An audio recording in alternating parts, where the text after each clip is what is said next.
এটা ভাল খবৰ বুলি ক'ব লাগিব যি বন্যাত্মসকলৰ কাষত আজি উপস্থিত হ'বহি খুব কম সময়ৰ পাছতে অসমৰ মুখ্যমন্ত্ৰী হিমন্ত বিশ্ব শৰ্মা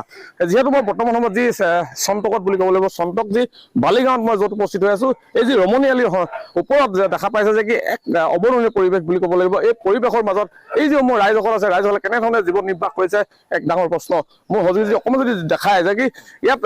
গৰু ম'হৰ পৰা আদি কৰি যিসমূহ ছাগলীৰ পৰা আদি কৰি কুকুৰা হাঁহ কুকুৰালৈকে সহবাস কৰিবলগীয়া হৈছে বুলি ক'ব লাগিব এইসমূহ ৰাইজ যিহেতু অসমৰ যিগৰাকী মুখ্যমন্ত্ৰী হিমন্ত বিশ্ব শৰ্মা খুব কম সময়ৰ পাছত যে এই যি বানাক্ৰান্ত ৰাইজৰ যি দুখ দুৰ্দশাৰ যি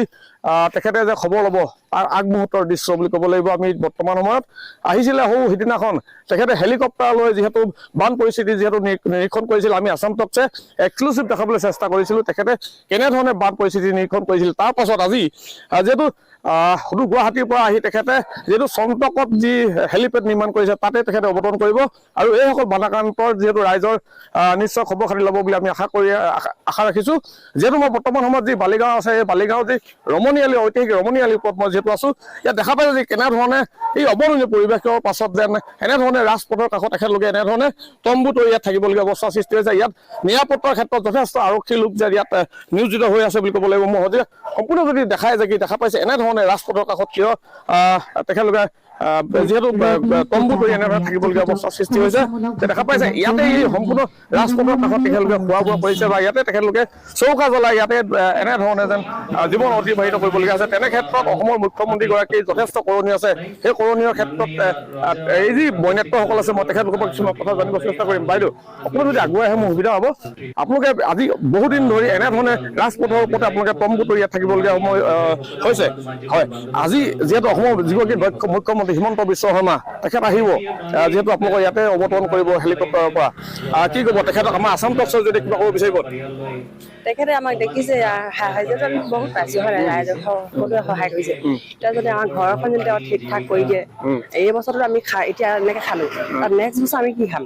আমাৰতো খোৱা বোৱা কষ্ট হ'ব আমাৰতো কোনো উপাৰ্জন নাই চাকৰি নাই বাকৰি নাই আমি ক'ৰ পৰা চলিম তেওঁ যদি ঘৰ দুৱাৰখিনি ঠিক ঠাক কৰি দিয়ে তেনেকৈ থাকিবলৈ সুবিধা কৰি দিয়ে মানে বাসস্থানৰ অভাৱ হৈ আছে বৰ্তমান সময়ত হয় হয় অন্ন বস্ত্ৰ বাসস্থান আপোনালোকে অন্নটো পাইছে বহু ৰাইজে দিছে কিন্তু এটা কথা মই আপোনাৰ পৰা জানিব বিচাৰিম যে কি যিখিনি সাহায্য পাইছে সেইখিনি আপোনাৰ গোটেই বছৰটোৰ কাৰণে নহয় এতিয়া যিটো খেতিৰ সময় হয় খেতিৰ সময়ত আপোনালোকে কেনেধৰণে যদি খেতি কৰিলেহেঁতেন গোটেই বছৰটোৰ কাৰণে ভাত মুঠি মুকলি হ'লেহেঁতেন কি ক'ব বছৰটো খেতিটো কৰিলেতো আমাৰ বছৰটোৰ কাৰণে জুৰিলেহেঁতেন হয় এতিয়াতো আমাৰ এইখিনি সাহায্য আমি খুব বেছি 5 মাহে হ'ব তাৰ পিছতো আমাৰ কি হ'ব সেইখিনি তেওঁ সহায় কৰিলেহে আমাৰ হ'ব মুখ্যমন্ত্ৰীক আমাৰ আছাম টকছৰ জৰিয়তে কিবা ক'ব বিচাৰিব একেবাৰে তেওঁ সহায় সম্পূৰ্ণ আছামৰ সেইফালৰ পৰা কৰিব লাগিব আমাক তেতিয়াহে হ'ব বাসস্থান লাগিব বাসস্থান লাগিবই ঘৰৰ ভিতৰত কেনেকুৱা অৱস্থা এই ঘৰৰ ভিতৰত সোমাব নে এয়াঠো পলস হয় পলসখিনি আঁতৰোৱা কিবা ব্যৱস্থা কৰিছে নেকি ব্যৱস্থা কৰিব নোৱাৰি ইমানেই মানে পলস নোৱাৰি কৰিবলৈ হয় হয়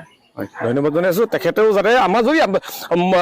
মুখ্যমন্ত্ৰী ডাঙৰীয়া হিমন্ত বিশ্ব শৰ্মা ডাঙৰীয়া আপুনি যদি আছাম টক চাই চাওক এইসকল যিসমূহ ৰাইজ আছে যিহেতু এই যি ৰমণীয়ালি কাষত তেখেতলোকে তম্বু তৰি ইয়াতে থাকিবলগীয়া হৈছে যিহেতু আপুনি চন্তকলৈ আহিছে মই চন্তক বালিগাঁৱৰ পৰা মই দেখাই আছোঁ যে সম্পূৰ্ণ দৃশ্য মোৰ অকণমান আগুৱাই যাবলৈ কৈছোঁ মই আৰু আছে পৰিয়াল যথেষ্ট পৰিয়াল আছে ইয়াত যিহেতু নিৰাপত্তাৰ ক্ষেত্ৰত যিহেতু যথেষ্ট আৰক্ষী লোকো ইয়াতে আহি তেখেতলোকৰ যি নিৰাপত্তাজনিত যি কাৰণ আছে তেখেতলোকে ইয়াত যেন সম্পূৰ্ণ তেখেতলোকৰ দায়িত্ব পালন কৰি আছে তাৰ পাছতে বাইদেউ আজি আমি আহিছোঁ যিহেতু আপোনাক লগ পাইছোঁ আপোনালোকে এই ৰাজপথৰ কাষত ৰমণীয়ালি কাষত আপোনালোকে এনেধৰণে তম্বু তৰি ইয়াত থাকিবলগীয়া অৱস্থা সৃষ্টি হৈছে যে মুখ্যমন্ত্ৰী ডাঙৰীয়া আহি আছে আপোনালোকৰ কাষলৈ কি ক'ব এই মুহূৰ্তত আজি 16 দিন হৈছে এনেকে থকা ৰাস্তাৰ কাষতে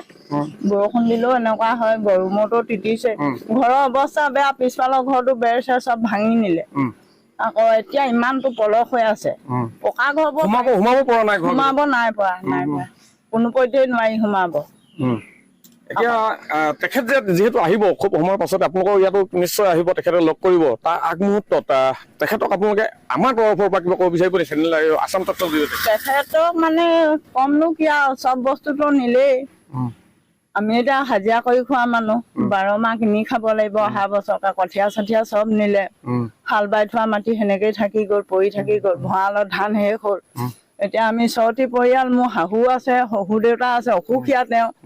তেওঁক এতিয়া সেই বাৰান্দা এখনত পেলাই থৈছো থবলৈ ঠাই নাই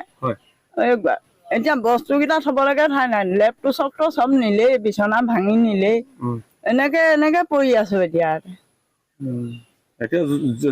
যেতিয়া যিহেতু অসমৰ যিগৰাকী মুখ্যমন্ত্ৰী আহিব তেখেতক আপুনি কি ক'ব বিচাৰিব এই মুহূৰ্তত আপোনাৰ তৰফৰ পৰা? তেখেতক আহিলেতো ধন্যবাদেই বুলি ভাবিম আৰু অহাৰ কাৰণে। আমাক এতিয়া ঘৰতো থাকিবলৈ ঘৰ নাইকিয়া হ'ল, ঘৰৰ ব্যৱস্থা কৰি দিব লাগে। ঘৰৰ ব্যৱস্থা কৰিব লাগে। আকৌ আমাৰ মানুহজন হৈছে হাজিৰা কৰি খোৱা মানুহ, 12 মাহ অহা বছৰকে 12 মাহ কিনি খাব লাগিব। আমিতো এতিয়া হাজিৰাও এনেকে নাইকিয়া হব, গোটেই মানুহৰ এনেকুৱা অভাৱ অনাটন হৈছে, ক'ৰ পৰা হাজিৰা কৰি খুৱাব। আমাৰ অহা বছৰকে বাসস্থানৰ যথেষ্ট প্ৰয়োজন হৈছে। বাসস্থানৰ প্ৰয়োজন, বেৰ চৰাই ভাঙি নিলে চব, পানী সম্পূৰ্ণ ধ্বংস কৰি পেলালে। ভঁৰালৰ ধান এনেকুৱা গজালি মেলি আছে ভঁৰালৰ ভিতৰত। এয়াই মৰ্মৰ বেদনা বুলি ক'ব লাগিব এইসমূহ ৰাইজৰ, যিহেতু ৰাজপথৰ কাষত তেখেতলোকে এনেধৰণে তম্বু তৰি থাকিবলগীয়া অৱস্থাৰ সৃষ্টি হৈছে। অসমৰ মুখ্যমন্ত্ৰীগৰাকী যিহেতু আহিব, এই বানাক্ৰান্ত লোকসকলক বৰ্তমান সময়ত যেন খাদ্য সামগ্ৰী নহয়, প্ৰকৃতাৰ্থত ক'বলৈ গ'লে বাসস্থানৰ প্ৰয়োজন হৈছে। যিসমূহ বাসস্থান বানপানীৰ যিহেতু কোবাল সোঁতত যিহেতু ভাগি গৈছে, সেই বানপানী হোৱা অঞ্চলসমূহত যেন একাটো পৰ্যন্ত বৰ্তমান সময়ত যেন পলসে আৱৰি ৰাখিছে বুলি ক'ব লাগিব। মুখ্যমন্ত্ৰী মহোদয়, আপুনি আছাম টাইমছ যদি চাই আছে, এখেতলোকে মাত্ৰ তেখেতলোকৰ বাসস্থান বিচাৰিছে বুলি ক'ব লাগিব। দাদা, আপুনি একমত হয়নে আমি যিখিনি কথা কৈ আছো? একমত, মই একমত। মোৰ নাম শ্ৰীগোপী শইকীয়া, মই দহ গাঁৱৰে নিবাসী। মোৰ ঘৰ পানীত বুৰি পিনে এদাই হ'ল। এতিয়া ধান চাউল চব পানীত ডুবি গ'ল। আৰু ডাঙৰ যিবিলাক শোৱা বিচনা পাতি আছিলে সকলোবিলাক সকলো অৱস্থা নাইকিয়া। আন নালাগে